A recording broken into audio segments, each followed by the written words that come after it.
క్రీస్తునందు ప్రియమైన వార్లారా, శుభాలు. ఎలా ఉన్నారు? బాగున్నారా? నిన్నటి దినము ఎలా గడిచింది? ప్రభువుకు మహిమకరంగా జీవించారా? జీవించినట్లయితే ఆయనకు స్తుతులు. లేని ఎడల ఆయన మనల్ని క్షమించునుగాక. నేటి దిన ధ్యానాంశము యోహాను సువార్త 5వ అధ్యాయము 38, 39 వచనాలు. యోహాను సువార్త 5వ అధ్యాయము 38, 39 వచనాలు. ఆయన ఎవరిని పంపెనో ఆయనను మీరు నమ్మలేదు కనుక మీలో ఆయన వాక్యము నిలిచి ఉండలేదు. లేఖనముల యందును మీకు నిత్య జీవము కలందని తలంచుచు వాటిని పరిశోధించుచున్నారు. అవే నన్ను గూర్చి సాక్ష్యమిచ్చుచున్నవి. దేవుని వాక్యాన్ని మన వెనికిల్లో దీవించి ఆశీర్వదించునుగాక. చదవబడిన లేఖన భాగాన్ని పరిశీలన చేసుకుంటే, యూదుల పండగ ఒకటి వచ్చినప్పుడు, బహుశా అది పస్కా పండుగ అంటుంది, యెరూషలేముకు యేసు ప్రభువారు వస్తారు. వచ్చేటప్పుడు అక్కడ బెతస్దా కోనేరు ఒకటి ఉంటుంది. ఆ కోనేరు దగ్గర నీళ్లు ప్రతి సంవత్సరం దేవదూత వచ్చి కదిలించినప్పుడు మొదట ఎవరు అందులో దూకుతారో వారికి స్వస్థత వస్తుంది అన్న ఆనవాయితీలో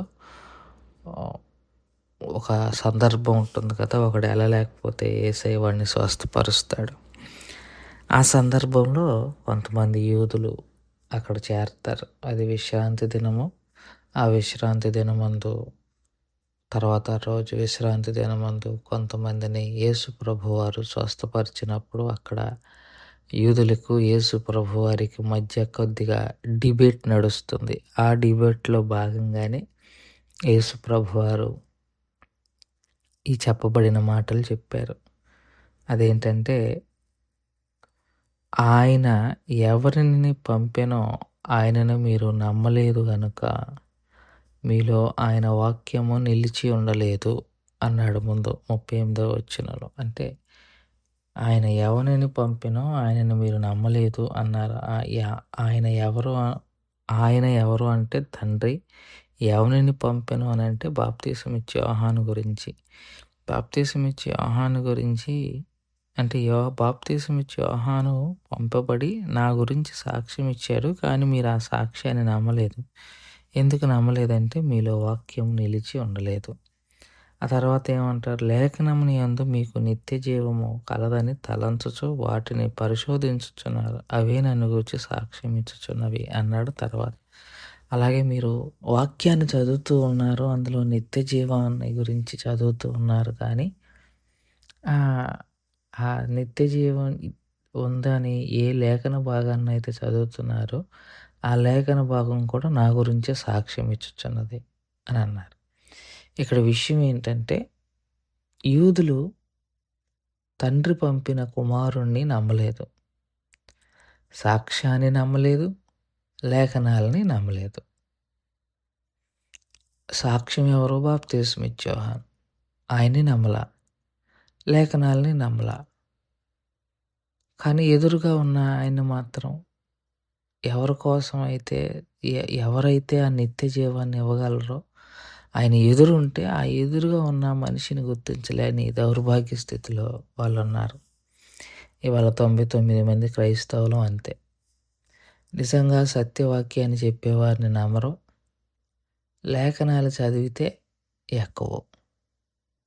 ఇట్టి పరిస్థితిలో మనం ఉన్నాం.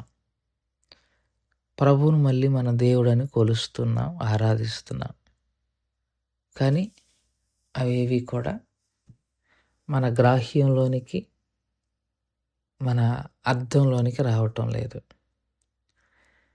ఈ ఉదయకాల సమయంలో ప్రియమైన వారులారా, వాక్యాన్ని చదివితే నిత్య జీవానికి వెళ్ళిపోరు. వాక్యము నిత్య జీవానికి వెళ్ళే మార్గాన్ని చెప్తుంది. ఆ నిత్య జీవానికి వెళ్ళే మార్గము ప్రభు. నువ్వు లేఖనాలను చదవాలి, కాదంటం లేదు, కానీ చదివిన లేఖనం యొక్క అర్థాలు నీకు తెలియాలి. తెలిసి దాంట్లో ఎవరి గురించైతే ప్రస్తావన చేయబడిందో ఆయనను నువ్వు నమ్మాలి. ఇవన్నీ ఉన్నాయి. ఇవన్నీ లేకుండా నువ్వు కేవలం బైబిల్ చదివేసేసి, హమ్మయ్య! ఈరోజు నేను బైబిల్ చదివేశాను. నేను నిత్య జీవానికి వెళ్ళిపోతాను అంటే అవ్వదు. దేవునికి అనుకూలముగా నీ హృదయము మార్చబడకపోతే, దేవునికి అనుకూలంగా నీవు విశ్వసించకపోతే, నీవేం చేసినా ప్రయోజనం లేదు. ఆ చిన్న మొక్క నువ్వు నేను గుర్తుపెట్టుకోవాలి. సో, నిత్య జీవానికి వెళ్ళాలి అని అంటే ఖచ్చితంగా వాక్యాన్ని చదవాలి. కానీ వాక్యాన్ని చదివిస్తే వెళ్ళవు. వాక్యం చదివి నమ్మి బ్రతుకులు మార్చుకోవాలి. అప్పుడు వెళ్తావు. సాక్ష్యాలున్నాయి. ఎంతోమంది దైవజనులు ఆయన గురించి, పంపబడిన వారందరూ ఆయన గురించి సాక్ష్యం ఇస్తున్నారు. సరే, ఈ మధ్య దైవజనులు కూడా కల్తీ అయిపోయాం అనుకోండి. కానీ ఎక్కడో ఒక మూల సత్యవాక్యం చెప్తున్న వాళ్ళు ఉన్నారు. వారి సాక్ష్యాన్ని మీరు నమ్మాలి. మా అయ్యగారు ఎప్పుడు అద్భుతాలు చెప్పాలి, స్వస్థతలు చెప్పాలి, ఎప్పుడు ఇయే చెప్తారు అనుకునే వాళ్ళు ఉన్నారు. ఇక అలాంటి వాళ్ళు మనం ఏం చేయలేం. కనుక ప్రియమైన వారలారా, ఈ ఉదయకాల సమయంలో సాక్ష్యం, దేవుడు పంపిన సాక్ష్యాన్ని నమ్మాలి. రోమపత్రిక అదే కదా, పంపబడిన వారు లేకపోతే ప్రకటింపబడకపోతే వినలేరు, వినకపోతే నమ్మలేరు, నమ్మకపోతే ప్రార్థన చేయలేరు, ప్రార్థన చేయకపోతే రక్షింపబడరు అని ఉంది కదా.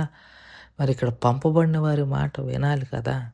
అది నమ్మటం లేదు, లేఖనాలని నమ్మటం లేదు. ఇక మనం ఎవరు నమ్ముతాము? అర్థం చేసుకొని ప్రవర్తించాలని మనం చేసుకుంటూ ఈ మాటలను ఇంతటితో ముగించుకుంటున్నాను. దేవుడు దీవించి ఆశీర్వదించును గాక. ప్రార్థన చేసుకుందాం. మమ్మల్ని మిక్కిలిగా ప్రేమించిన మా పరలోకపు తండ్రి, మీ పాదాలకు స్తోత్రాలు. చెప్పబడిన వాక్యాన్ని బట్టి మీకు స్తోత్రాలు. విన్న వాక్యం మా హృదయంలో భద్రపరచుకొని వాక్యానుసారంగా జీవించగలిగిన కృపను దయచేయమని యేసుక్రీస్తు ప్రభువు వారి పుణ్యనామములో అడిగి వేడుకుంటున్నాం తండ్రి. ఆమేన్. God bless you.